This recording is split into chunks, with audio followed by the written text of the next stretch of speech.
Merci beaucoup. C'est un grand plaisir de vous écouter. Alors, je vais un peu donner une idée du cheminement. Parce que si j'ai bien compris, dans votre hypothèse première, et cette finance, vous prenez la conclusion qu'il s'agit pour Antigone, au fil de la tragédie de Sophocle, de tenter d'accomplir un travail de deuil. En fait, elle n'y parvient pas tout à fait. Et c'est au prix de sa vie pour échapper à une vie de mort vivante. De morte vivante, synonyme de mort psychique. Alors, ce qui est particulier pour moi, c'est que quand je lis ce texte, et je l'ai relu, je parle bien du texte de Sophocle, hein, pas de la pièce d'Anou ou de Brecht. En m'identifiant à Antigone, je ne pouvais pas m'identifier à une Antigone endeuillée ou mélancolique. Et ça m'interroge. Je n'ai pas de réponse par rapport à ça. Et c'est une entreprise qui d'emblée semblait vouée de toute façon à l'échec, peut-être le propre de la tragédie. Ce que dit le prologue de Jordanouille, la différence entre la tragédie et le drame, où tout est dicté d'avance selon les lois du destin. Et pourquoi c'était dit en fait de Créon, si ce n'est de signifier un arrêt mort adressé spécifiquement à sa nièce. Qui d'autre en fait qu'Antigone, qu'un proche consanguin, qui de plus est tenu par les liens du serment, on le dit Pacologue, pour être dans l'obligation d'inhumer Polynice. En fait, Antigone avait-elle le choix? Il me semble qu'il ne pourrait, c'est ce que vous dites, y avoir d'Antigone sans Créon, comme s'ils étaient indissociables l'un d'autre, on parlait de double, de doublure. Créon incarne la loi comme une externalisation, c'est comme ça que je préférais les choses, une figuration surmonique du destin auquel obéit Antigone. Les deux échappent en fait. Personne, il y a quelque chose qui n'est pas conflictualisable. Ils s'opposent, mais cette opposition leur échappe. Et Créon incarne donc cette loi, un fantôme inscrit dans l'histoire des Ladécides. Laissé assumer, revendiqué, tel dans un effort de maîtrise par Antigone, à plein corps et à cri, compulsivement. Alors Anou il est explicite à ce sujet parce qu'il dit que Polynice n'est qu'un prétexte.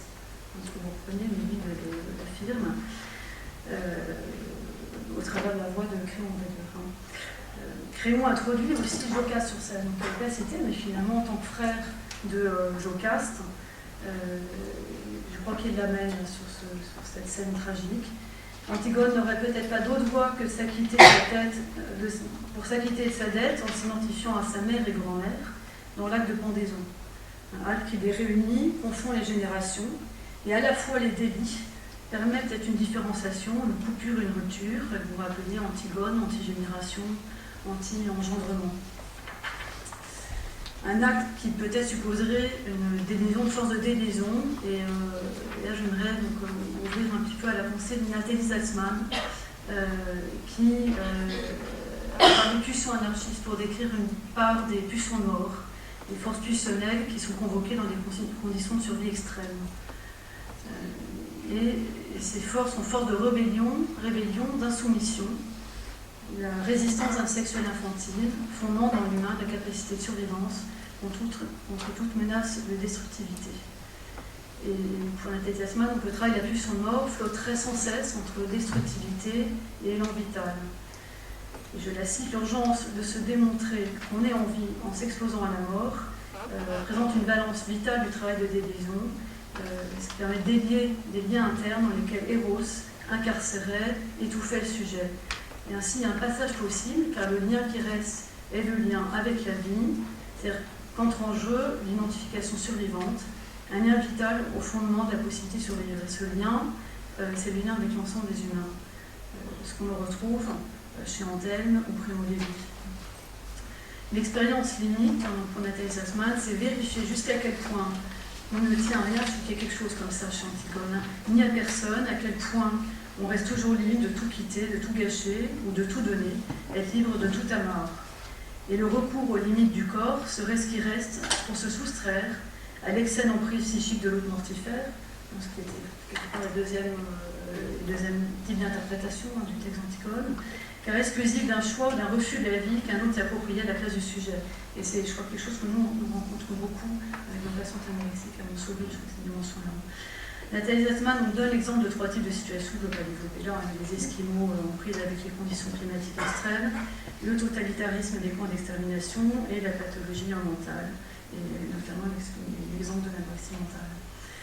Donc ainsi, la condition fondamentale du maintien en vie de l'humain, ce serait surtout le maintien pour lui d'un choix, même lors que l'expérience limite paraît tuer tout choix possible. Et c'est là peut-être que serait l'œuvre d'une résistance. Et je cite Freud, dans Le malaise dans la civilisation, il dit « Il ne paraît pas qu'on puisse amener l'homme, par quelque moyen que ce soit, troquer sa nature contre celle d'Intermite. Il sera toujours enclin à défendre son droit à la liberté individuelle contre celle de la masse. » Alors pourquoi alors, pour Antigone, rejoindre l'antre de la mort-mère incestueuse, incestuelle? Antigone aurait-elle pu trouver d'autres issues telles que ce deuil, cette mélancolie? C'est à la fois sans libérer la consacrée par cette issue qu'elle choisit, qu'elle ne choisit pas, par bien de tombeau et à la fois de lit nuptial. Et c'est peut-être là qu'intervient la question du mélancolique. Je reprenais votre thème, être ou disparaître. Et ici, disparaître, s'ensevelir, c'est peut-être être homme, s'humaniser. Comme l'Oedipe qui disparaît dans le gouffre béant de la terre, qui souffle sous ses pieds, dans l'Oedipe Apollone, où il retrouve une sérénité, je crois, et qui quitte cet orgueil que l'on nomme très bien à nous, je crois qu'elle est un texte. Être homme, en réponse peut-être à l'énigme du Sphinx. Toujours dans mes associations assez libres, notamment la dernière lecture, La nuit d'Elie Wiesel, déportée en 1944. Et dans la préface de la dernière édition, Wiesel finalement fait un aveu en disant qu'il avait masqué certains faits, une manière de dire les choses, tellement il en avait honte. Et c'était le fait qu'il n'avait pas répondu aux appels à l'aide de son père mourant, qui appelait Guimény, elle est le fils qui aurait peut-être pu dire non, mais au risque d'en mourir, en tout cas de souffrir davantage en allant au secours de son père. Et peut-être son pendant de haine pour ce père dont il dit avoir souhaité la mort en certaines heures. Je vais vous lire un extrait. Je ne sais pas si j'ai le temps. On peut essayer. Oui, s'il vous plaît. Donc il dit, Cador, il rapportait 2 passages du Midi sur la mort de mon père sur la libération. Pourquoi ne pas les inclure dans cette nouvelle traduction, trop personnelle, trop intime? Peut-être ils doivent rester entre les lignes. Et pourtant, je me revois pendant cette nuit-là, l'une des plus accablantes de ma vie. Les heures dans Yiddish pour Eliezer. Mon fils, viens. Je veux te dire quelque chose, à toi seul. Viens, ne me laisse pas seul. J'ai entendu sa voix, saisi le sens de ses paroles, et compris la dimension tragique de l'instant, mais je suis restée à ma place. C'était son dernier vœu, m'avoir auprès de lui au moment de l'agonie, lorsque l'âme allait s'arracher à son cœur meurtri. Mais je n'ai pas exaucé, j'avais peur du coup. Voilà pourquoi je suis restée sourd à ses pleurs, au lieu de sacrifier ma seule vie pourrie et le rejoindre, prendre sa main, le rassurer, lui montrer qu'il n'était pas abandonné, que j'étais tout près de lui, que je sentais son chagrin. Au lieu de tout cela, je suis restée étendue à ma place et prié Dieu qu'on père cesse d'appeler mon nom, qui cesse de crier pour ne pas être battu par les responsables du bloc. Mais mon père n'était plus conscient, sa voix pleurnicharde et crépusculaire continuait de percer le silence et m'appelait, moi seule. Etc.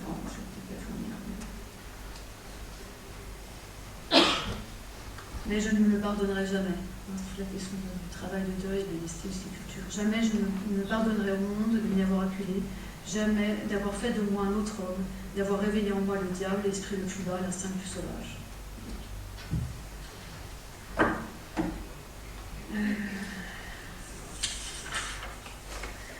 Donc je posais cette question de la honte du survivant, du fils qui tue le père, du fils qui survit au père.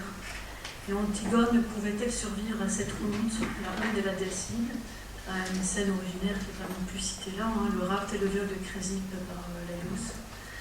Et peut-être rendre sépulture à son frère, c'était résister à la déshumanisation. Comme peut-être chez Wiesel, dans l'œuvre d'écriture qui est parler aux morts, œuvre de sépulture au père mort en même temps. Après, j'avais une deuxième association de choses que j'ai pas le temps, qui paraît très bizarre, peut-être excentrique. Son Pandora and the Flying Dutchman, un film de 51, réalisé par Albert Levin, un film britannique de 50 minutes. et qui peut-être introduit la question d'une inévitable liaison de la mort avec l'excès d'amour, en ce point de contact entre Eros et Thanatos, la présence vivante de la mort dans la vie. Donc il y a les deux héros, Hendrik van der Zee, joué par James Mason, et puis Pandora Reynolds par Ava Gardner. Donc Hendrik van der Zee, le Hollandais volant, est voué, condamné à une éternelle non-mort, une errance hors du temps, dont seul le délivrerait la femme qui serait prête à mourir d'amour pour lui. Donc il y a deux mythes finalement réunis dans ce film, Pandore, la première femme créée par Zeus pour se venger des hommes, et Prométhée, voleur du feu, et le vaisseau fantôme. Et Pandora Reynolds, jouée par Ava Gardner, une chanteuse américaine, elle est en vacances sur la côte espagnole, qui village portuaire qui s'appelle Esperanza, et elle exerce un pouvoir de fascination sur les hommes. Tous sont à ses pieds, donc l'un se suicide, l'autre va pouvoir jeter dans la mer à sa demande la voiture qui était l'objet de ses soins depuis 2 ans. Et elle est malmène, non par cruel plaisir, mais par une indifférence totale, semble-t-il, aux sentiments que ces hommes éprouvent pour elle, et l'incapacité d'éprouver des sentiments.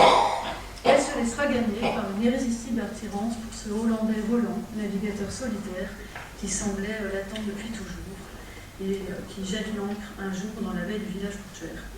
Une passion tempétueuse, qui se termine par une tempête, un ouragan, qui mènera à leur mort les deux amants à l'instant même de leur union, mort qui les délivre tous deux, l'un de son enfermement non plus, l'un de son enfermement dans une insensible froideur, et l'autre de la condamnation à l'immortalité. En fait, à la fin du film, on ne se sent pas du tout triste de cette mort, qui était pourtant annoncée dès les premiers plans, et qu'on oublie pendant tout le long du film. Donc un excès d'amour qui est porté à son incandescence par la figure de la passion amoureuse entre une sœur et un frère, qui évoquent quelque chose de cet ordre-là, et peut-être même une fille et son père. Pandora semble bien plus jeune que Hendrik van der Zee. Pandora, comme Antigone, aime à en venir la reconnaissance des deux amants, effusion au sens géologique du terme et chimique du terme, la dilution de soi, et changement d'état, transformation de l'être. La mort d'Antigone, son suicide, est l'issue aussi de l'achèvement d'une longue errance.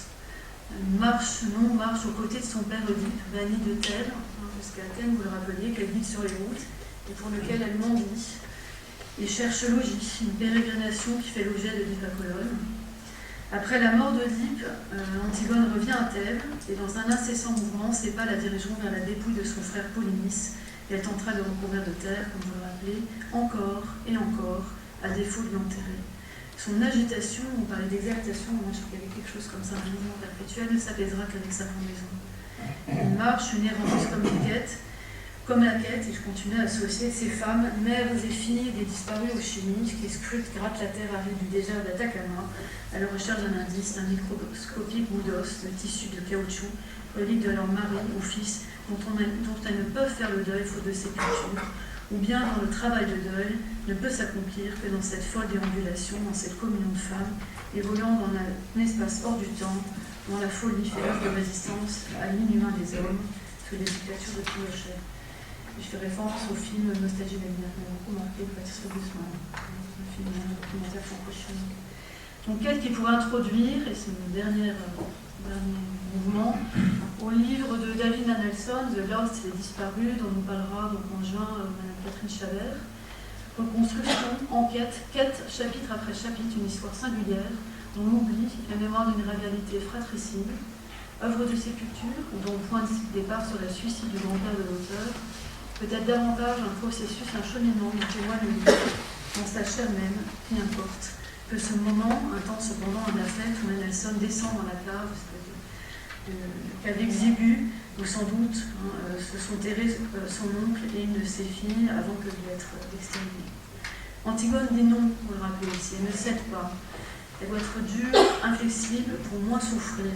Ça, c'est ce que je pense. Acte de sa mise à mort, car elle sait la douleur intolérable qui serait permise par un arrêt, une hésitation, au moins d'un doute. Dans la version d'Allemande, qu'est-ce que le bonheur? Elle écoute un moment crémeux qui se reprend. Elle refus qui était proche du déni d'intention, un terme qu'emploie Marie-Claude de Lambotte, qui ferait ça bien connu. Elle ne veut surtout pas espérer, tout espoir serait un leurre. Antigone veut rester fidèle à son idéal adolescent, l'interrogation, malgré le désenchantement, voire la trahison, le pire étant de découvrir qu'on s'est trahi soi-même. Céder, ce serait s'arracher à soi, se résigner à renoncer à une part de soi, c'est ce fameux orgueil, se confronter à la perte, ce qui est véritablement l'impossible, car en Dieu est vital. Ce qui est peut-être au cœur de la relation d'emprise que nous pouvons nouer, rejouer avec les jeunes souffrants d'anorexie sévère, et qui donc est alors Antigone, le soignant, le patient. Antigone dit non à l'empiètement de l'autre en soi, au prix d'un bras chez nous. Antigone se plaint de la douleur ressentie à son bras sous la poigne de crayon, puis la douleur devient telle qu'elle dit ne plus la sentir, et puis jusqu'à nier, faire négation de son bras, je n'ai plus de bras, proche de la négation d'organes décrite par Jules Cottard, puis au prix de sa vie. Il s'agit bien d'une mise à l'écart de soi peut-être, d'une négation, un effacement, une disparition de soi. C'est moi, c'était ce que ça évoque. Il n'y a pas vraiment de questions. C'est une grande richesse, je vais du mal à intervenir. Merci beaucoup. Richesse, merci. Et tu dois dire quelque chose quand même. Je dois dire quelque chose. Je plaisante aussi. Oui.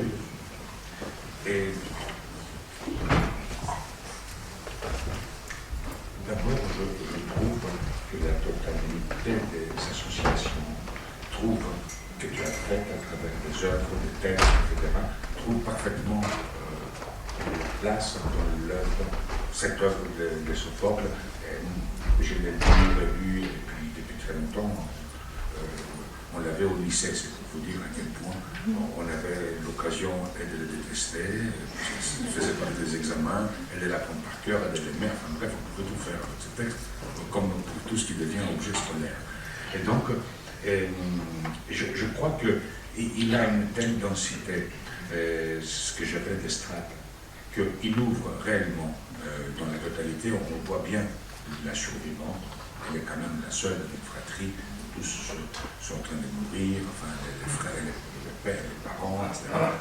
Il reste Ismène. Il reste Ismène qui n'a pas réussi à entraîner dans la mort et qu'elle méprise. Voilà.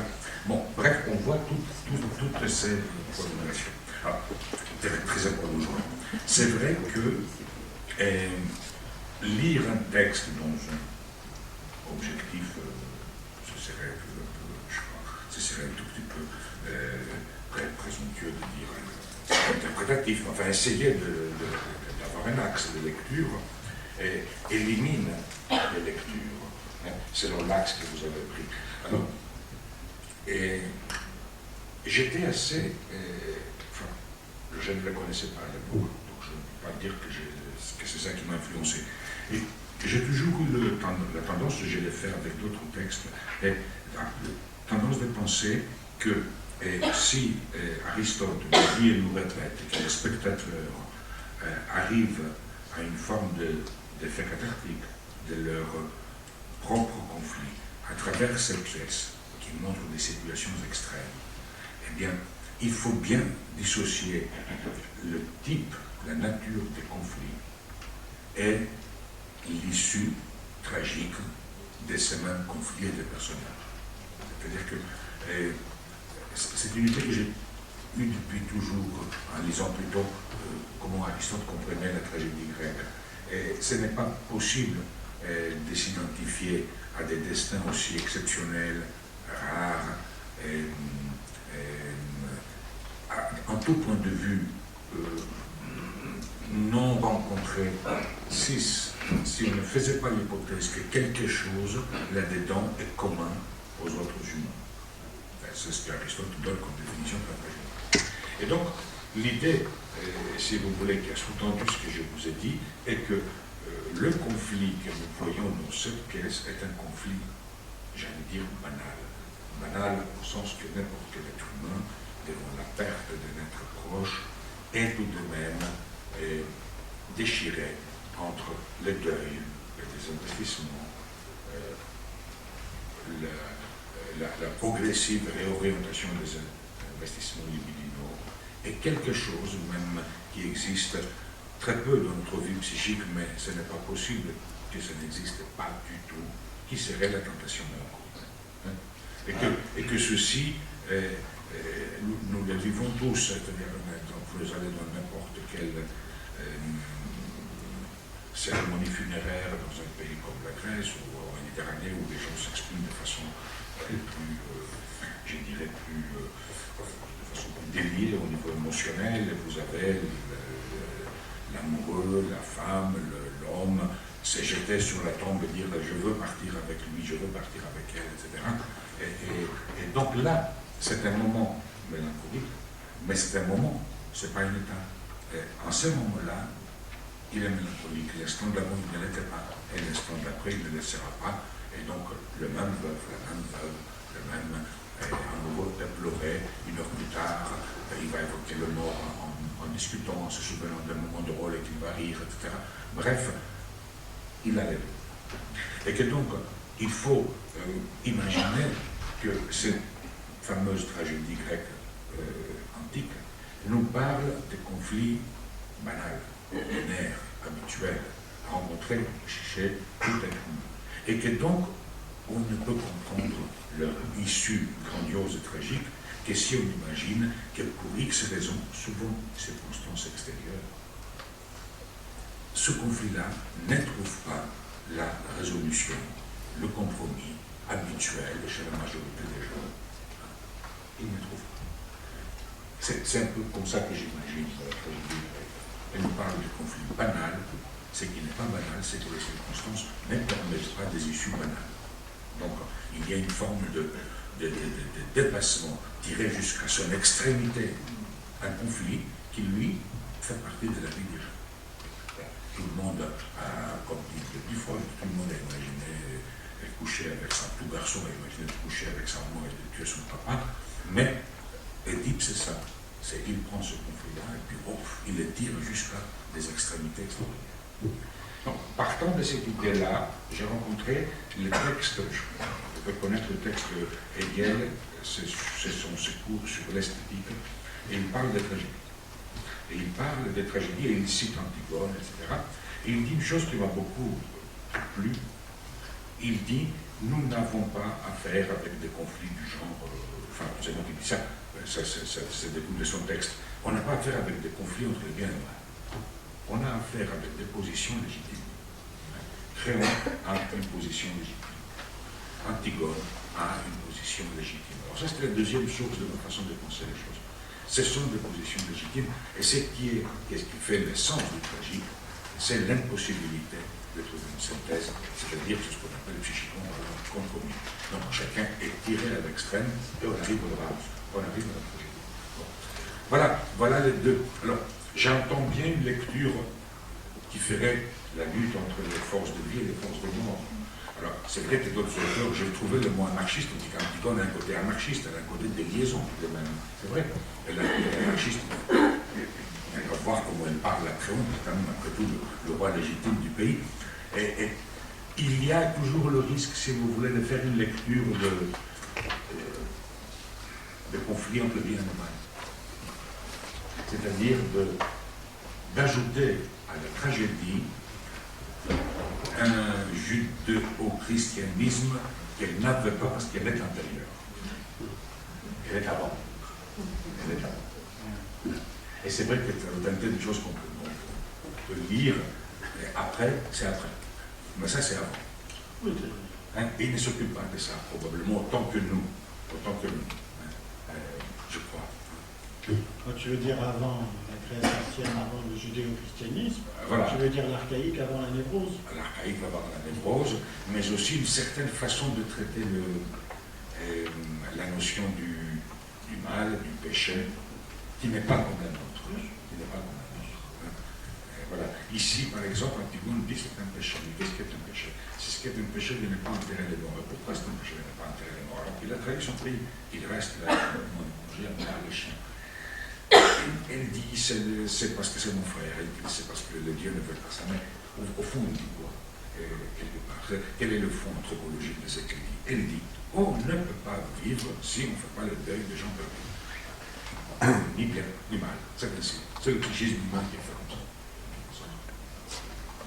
Comme Anne-Marie Smith.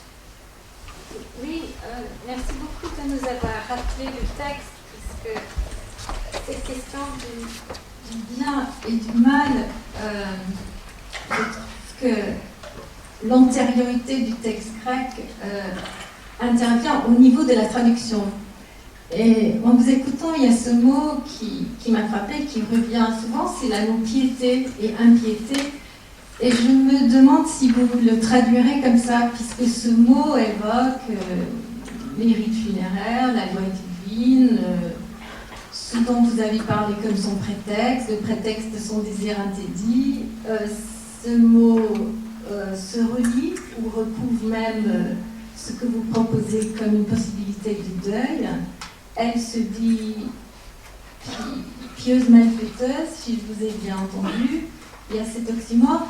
Donc, je me demande si le mot piété qui ne se relie pas peut-être à l'intrication Eros Thanatos, mais plutôt Eros Agapé, non, à son amour adéphique. Je ne sais pas, je me demande si vous le traduirez comme ça, puisque je trouve que c'est un problème qu'on trouve dans les traductions françaises du grec et aussi de Shakespeare, qu'on a tendance à traduire des notions par un vocabulaire religieux, alors que le mot original n'y appartenait pas. Alors, c'est intéressant que vous préleviez ce mot, parce qu'il se trouve que c'est un mot qui a traversé les siècles quand il est utilisé tel quel dans le grec moderne, à partir, donc, environ depuis 3000 ans, en gros. Le mot fondamental qui est utilisé là est composé du E, EU, comme on dit euphorie, comme on dit étudier, etc. Et le mot sebos, qui signifie respect. Respect. C'est le respect qui se déroule bien. C'est le respect tel qu'il doit se dérouler. Alors, évidemment, donc, ça s'adresse essentiellement aux forces divines, d'où sa traduction par piété. Et c'est vrai aussi que dans le grec ancien comme moderne, quelqu'un de pieux correspond à ce mot-là, c'est-à-dire, et dans le sens tout à fait courant du mot pieux dans le français, c'est-à-dire quelqu'un qui respecte Dieu, qui fait le rite, qui va au temple, à l'église, etc., qui fait les sacrifices à l'époque, c'est quelqu'un de pieux. Mais ce pieux, c'est une certaine forme de respect, ou plutôt la capacité à suivre un respect collectivement. C'est ce qui est un respect de façon correcte. Alors, je ne sais pas si je réponds à votre question, parce que c'est sûr qu'on n'entend pas le mot respect dans le mot pieux, alors que n'importe quel grec l'entend. Il fait partie. Et donc, par conséquent, le mot pieux, piété, on voit beaucoup plus qu'il ne le faudrait au plan de la surface sémantique à quelque chose de religieux. Hein? C'est presque une banalisation, non? Voilà, presque, oui. Non, le mot est très courant, banal, mais on entend quelque chose dedans qui n'est pas spécialement dédié à Dieu, aux divinités, aux dieux. C'est ça surtout que je voulais dire. Le mot est courant, mais il y a un mot dedans qui n'est pas dans la piété. Oui. Encore une intervention. Oui, une question sur l'absence, tout simplement. Comment faire le deuil, on a évoqué par les gens qui, effectivement, on ne sait pas, qui ont été disparus, qui ont été appelés par des événements tragiques. Les gens, on ne sait pas ce qu'ils sont devenus. Comment ça se passe? Je vais vous interroger là-dessus. Moi, je suis né en Algérie, par exemple. Là. Donc, je connais des gens comme ça qui ont disparu. Comment ça se passe? Je veux dire, finalement, qui font ça change. On a fait un travail de reproduction naturelle. Je vais vous interroger là-dessus. Je crois qu'il ne faut pas confondre, je crois, et c'est ce qu'on entend un peu trop, à mon avis, ces dernières années, il ne faut pas confondre travail de deuil et rites funéraires, et possibilité d'effectuer des rites funéraires. Dans le texte que je viens de vous présenter, la nécessité d'effectuer un certain nombre de rites funéraires apparaît comme le symbole de la possibilité de faire un travail de deuil. C'est comme ça que je vous l'ai proposé. Mais l'inverse n'est pas forcément vrai, c'est-à-dire que ce n'est pas qu'on ne peut pas faire un travail de deuil à partir du moment où le mort a disparu et que donc nous ne sommes pas en mesure de faire le deuil parce qu'ils ne sont pas en mesure de faire un rite funéraire. Par exemple, je crois que dans les cimetières bretons, comme dans les cimetières de la Méditerranée, il y a quand même beaucoup de tombes qui sont vides. Hein, c'est-à-dire qu'il y a quand même beaucoup de marins qui ont péri en mer et qu'à un moment donné, la communauté, la famille décidait quand même qu'ils sont morts et qu'on crée une tombe et on allait à cette tombe, on priait sur cette tombe, on mettait des fleurs sur cette tombe, un cierge sur cette tombe, alors qu'il n'y avait personne dedans. C'est-à-dire qu'à un moment donné, si vous voulez, on n'a pas forcément besoin de la dépouille et des rites pour faire un travail de deuil. Et même quand on ne l'a pas du tout, on finit par l'inventer si ça fait partie de notre façon de faire le deuil. Non. Voilà. Ça aide à avoir un lieu. Voilà. Il ne faut pas prendre le processus psychique avec sa symbolique pour un simple reflet de la matérialité du réalisme des choses. Hein? Ça aide, oui, ça aide. Enfin, ça aide beaucoup, parce que sinon il y a une exigence de travail psychique considérable. Voilà.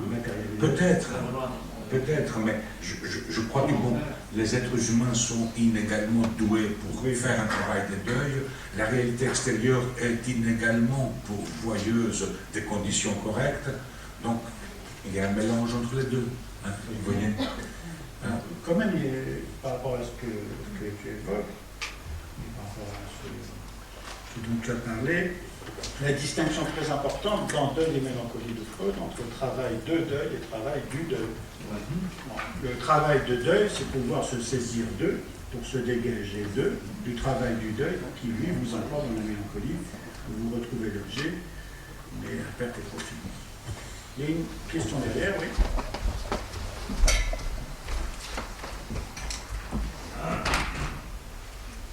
C'est une question par rapport aux trois axes dont vous avez parlé, donc celui que vous avez développé, l'objet primaire et l'inanition. Je pensais en fait à un livre d'Eugène Drago et Caroline Yachev sur Antigone, où alors elle n'est pas comparée à Electre, mais elle est comparée à Simone Veil, etc. Je voulais savoir, parce que j'allais parler, pourquoi avoir, une question peut-être un peu naïve, pourquoi avoir choisi de séparer la question de la mélancolie et de l'anorexie? Alors, il y a quelques analyses, quelques articles qui prélèvent, qui mettent l'accent sur l'anorexie.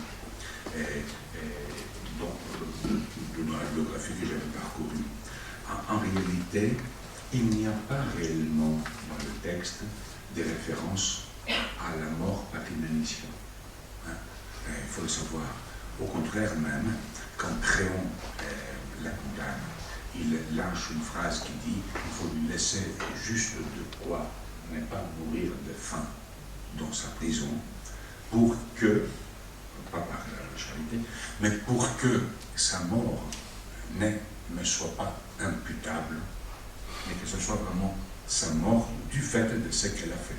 Elle est en prison, elle ne sortira jamais, et on lui laisse de quoi manger. Il y a cette phrase-là. Bon. Ça ne devrait, enfin, il n'y a pas de quoi, il n'y a pas de raison pour arrêter, si vous voulez, le travail herméneutique, une telle phrase. Mais c'est pour vous dire que la notion de la mort par inanition est quelque chose qui nous vient à l'esprit à l'idée qu'on met quelqu'un dans une prison souterraine et qu'on la scelle, mais qu'elle n'apparaît pas dans le texte. Elle n'apparaît pas dans le texte. Mais il y a des textes, il y a des analyses psychanalytiques qui en ont effectivement parlé. Hein. Alors, je crois que la deuxième raison pour laquelle il est difficile de manier l'anorexie dans ce mouvement-là, c'est parce qu'en définitive, elle ne meurt pas d'une faim, d'inanition, quand bien même Créon l'aurait condamné à cela. Et elle s'épand dès l'arrivée dans cet antre. Au départ, il apparaît comme un antre. Le premier terme utilisé dans le texte, c'est l'antre, une grotte, un antre, et que c'est au fur et à mesure que le texte se déploie que ça prend, qu'est prononcé le mot prison, la prison souterraine. Mais au départ, on parle d'une grotte devant laquelle on mettrait une pierre pour qu'elle ne puisse pas sortir. Voilà, je crois. C'est sûrement une identification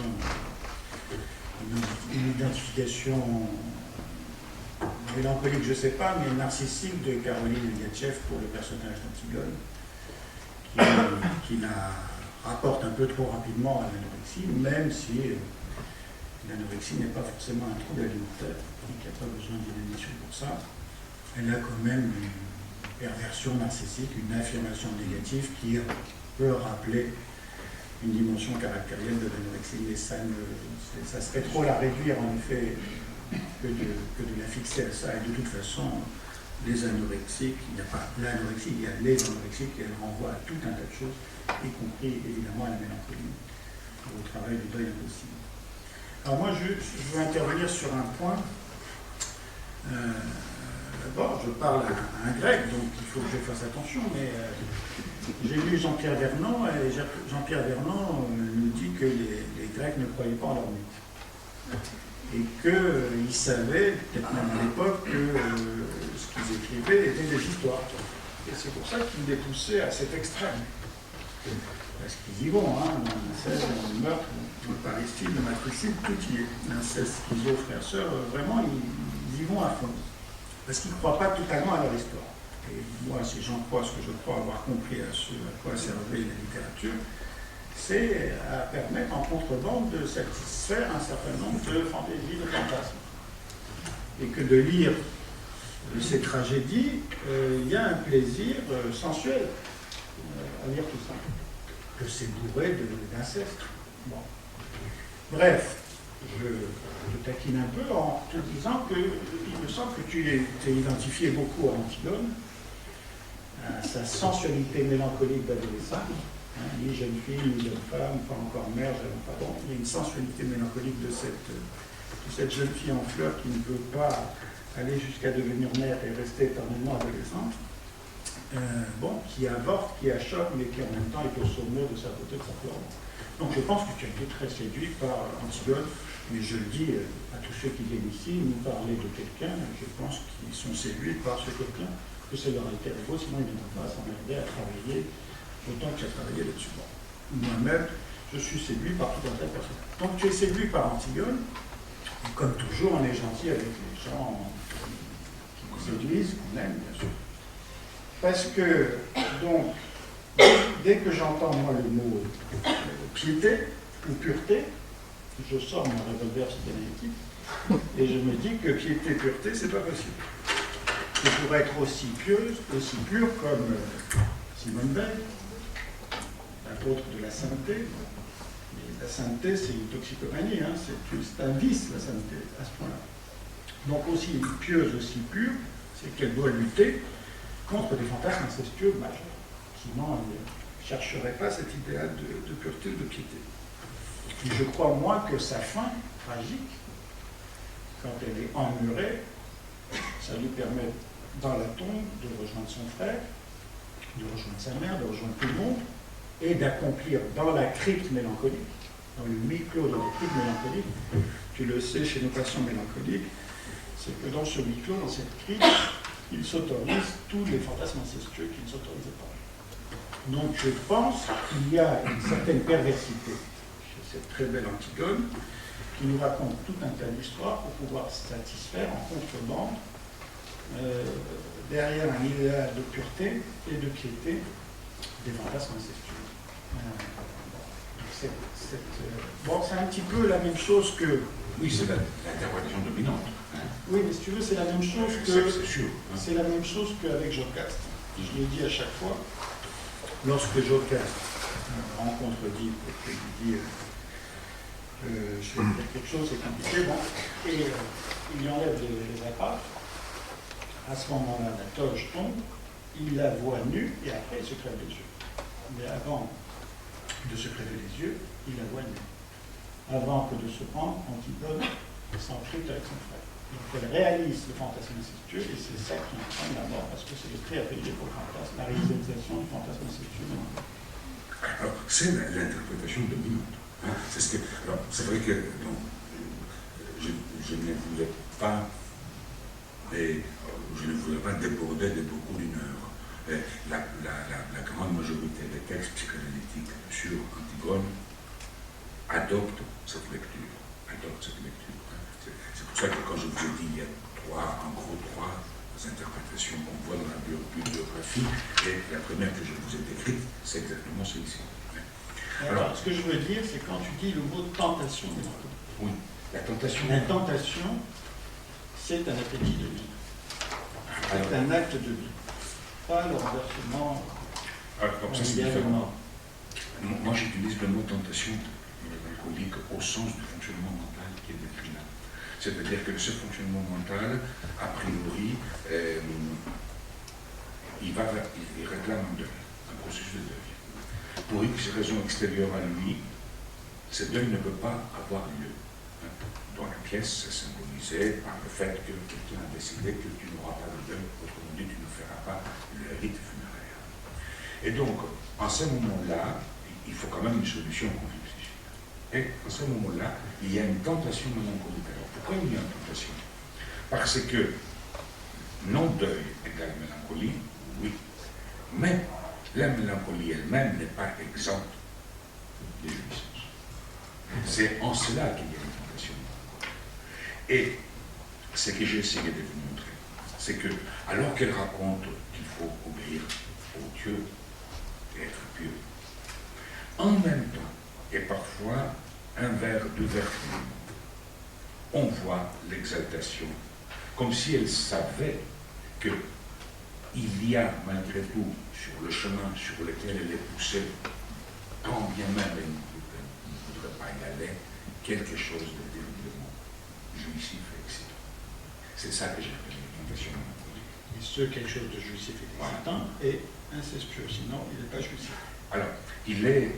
Est-ce qu'il peut être jouissif sans être incestueux? Est-ce que un simple plaisir, une petite satisfaction, c'est pas la même chose qu'une jouissance qui, elle, est nourrie de ce fantasme incestueux? À condition de supposer que toutes les situations mélancoliques, et donc d'introjection de l'objet perdu, in fine, renvoient à une problématique incestueuse. À cette condition, Vous pouvez le poser? peut-être. Mais la dimension d'identification narcissique qui est mobilisée dans la mélancolie, en partie efface la dimension incestueuse et la part des libido qui forcément draine avec elle. Mais on peut le dire. Oui, en effet. Tu vois, c'est ça que je voulais dire. C'est pas totalement antinomique. Voilà. Il peut avoir une entité. Mais il y a incontestablement une exaltation dans le texte, laquelle exaltation dément les propos sur le côté pieux. C'est-à-dire que c'est comme si, d'un côté, alors, c'est comme si elle avait un pis-aller. Il faut respecter les recommandations, les commandements divins concernant les morts. Mais du moment qu'on l'en empêche, quelque chose d'autre apparaît, comme une récupération, qui, elle, est la récupération mélancolique, en quelque sorte. C'est ça que j'ai essayé de vous montrer. Alors, un dernier mot, pieux et pur, ce n'est pas la même chose, et dans le texte et dans l'esprit, tel que je l'ai compris, pieux, oui, pur, non, le mot n'apparaît pas. Il n'y a pas de pureté, il n'y a pas de pur dans le texte, il y a pieux. Et je dis que c'est un prétexte. Je dis que j'utilise les dieux pour pouvoir obtenir ce qui est symbolisé par le processus de deuil. Bon. Mais le mot pur n'est pas prononcé, si ce n'est qu'on sait qu'elle est vierge. Mais il n'est pas fait grand cas de la pureté relative à sa virginité dans le texte. Au contraire, le texte et le cœur le dit. Elle se présente comme vindicative, comme animée de beaucoup d'insolence, le cœur balance tout au long de la pièce. Il trouve que quand même elle exagère, qu'elle est un peu. C'est pas comme ça qu'il faut se comporter. C'est peut-être là où elle met sa libido, non? Oui. Alors, sauf à supposer que c'est là qu'elle met sa libido. Oui. D'accord, bien. Encore une petite question, pas plus, parce qu'il est presque 10h30 et que ça va fermer, mais peut-être quand même si quelqu'un a une tentation de pouvoir bénéficier encore de ce formidable conférencier qu'est Vassilis et de l'apport qui est le sien à partir de la mythologie, à partir de la littérature, du texte. Marie-Christine Lala, une linguiste pour finir, on ne peut pas faire mieux. Merci. Je suis très sensible à cette densité et les strates. Et je trouve que l'intervention de Ninette Bazin continue à déplier toutes ces références. Et finalement, c'est qu'il y a autant de questionnements qui continuent. Et personnellement, quelque chose qui revenait tout le temps, c'est cette question de la légitimité du rapport à la loi. On n'en a pas tellement parlé finalement dans la discussion. Et comme tu lui dis, c'est elle qui fait l'ordre, c'est insoutenable. En même temps, je trouve que les trois interprétations que vous avez déclinées sont toutes compatibles. Il n'y en a aucune qui puisse exclure l'autre. Et au fond, quand elle revendique cet amour aussi, c'est peut-être tout simplement revendiquer la légitimité de l'inceste. Enfin, voilà. Madame est une spécialiste de Georges Bataille. Elle revendique l'amour. Voilà. Et au-delà finalement de la haine, puisque celui qui a la sépulture est haineux en fait. Celui qui enfin, voilà, donc c'est ce rapport à la loi, en fait, cette complexité, et en même temps, peut-être la revendication d'une singularité. Oui, et tout le texte se passe sous les auspices d'une double loi, deux lois qui s'affrontent, le pouvoir politique et ce qu'elle essaie de présenter comme la loi divine concernant les morts. On a déjà un texte à double loi, si j'ose dire. Moi, j'ai des souvenirs comme ça, justement, scolaire, notamment l'interprétation de la nouille, et où on nous le donne un petit peu, en ces termes-là, un petit peu de restrictif, au fond, au sens politique, un peu sublimatoire, en fait. Mais là, je trouve qu'on ressent, à travers tout ce que vous avez déplié, à partir du texte, de toute la langue grecque, justement, cette complexité du rapport à la langue. Et que ce n'est pas le bien, le mal d'un côté. Ça me fait penser, j'aime pas beaucoup la nouille, j'aime pas beaucoup. J'allais presque dire, c'est presque Nietzsche. Oui, il y a quand même. Et qui n'a pas qui d'autre? À nouille, en particulier son texte. Pas bref, je n'avais pas dit. Non, pas même pas. pendant l'occupation. Alors, Chez Hanouille, il y a une solution. Il y a une solution que trouve Créon qui est formidable par rapport à cet indomptable, cet inflexible qui est Antigone, qui refuse tout, aucune conciliation, aucune consolation, rien. Il lui dit cette chose imparable. Il dit il y a un gros problème, c'est que vos deux frères se sont tellement entretués qu'on ne sait pas que sur le terrain de bataille, ils sont mélangés les uns les autres et que vous ne pourrez pas récupérer l'un par rapport à l'autre. Eh bien, elle dit non quand même. Bon, eh bien, à bientôt. Merci. Merci beaucoup.